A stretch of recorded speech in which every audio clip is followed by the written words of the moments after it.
Hi guys, नए साल की ढेर सारी शुभकामनाएं आप सभी को। आप 2025 आप सभी को जीवन में मंगलमय हो।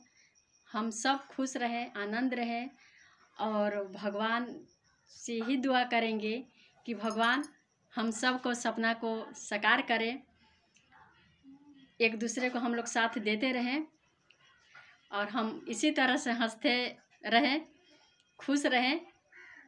तो आइए आप लोग के बीच एक राम जी का गीत सुनाने जा रही हूँ, जो बहुत ही प्यारा गीत है। अगर मेरा गीत आप लोग को पसंद आए तो प्लीज़ सबसे पहले चैनल को सब्सक्राइब करना ना भूलिएगा और वीडियो को लाइक कमेंट करते रहिएगा। मैं सुनाने जा रही हूँ। दशरथ के चारे गोला नवा अंगनवा में खेलले। दशरथ के चारे गोला नवा अंगनवा में खेलले। राम अंगनवा में खेलले, लक्ष्मण अंगनवा में खेलले। राम अंगनवा में खेलले, लक्ष्मण अंगनवा में खेलले। खेल कूदी झूलले झूलेवा अंगनवा में खेलले। खेल कूदी झूलले झूलेवा अंगनवा में खेलले। दशरथ के चारे गोला नवा अंगनवा में खेलले। दशरथ के चारे गोला नवा अंगनवा में खेलले।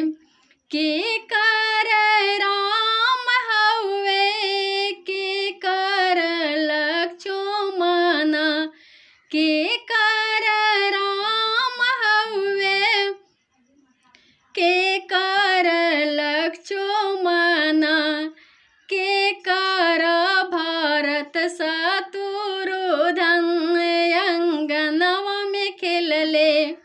के कर भरत शत्रुघ्न अंगनवा में खेलले। दशरथ के चारे गोला नवा अंगनवा में खेलले। दशरथ के चारे गोला नवा अंगनवा में खेलले। कौशल्या के राम हवे, सुमित्रा के लक्ष्मण। कौशल्या के राम हवे, सुमित्रा के लक्ष्मण। के कई के भरत शत्रुघ्न अंगनवा में खेलले। के कई के भरत शत्रुघ्न अंगनवा में खेलले।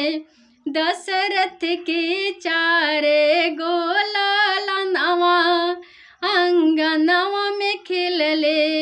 दशरथ के चारे गोला नवा अंगनवा में खेलले। राम जी अंगनवा खेलले, लक्ष्मण अंगनवा खेलले। राम जी अंगनवा खेलले, लक्ष्मण अंगनवा खेलले। चारों मिली कैले उजियरवा अंगनवा में खेलले। चारों मिली कैले उजियरवा अंगनवा में खेलले। जय श्री राम।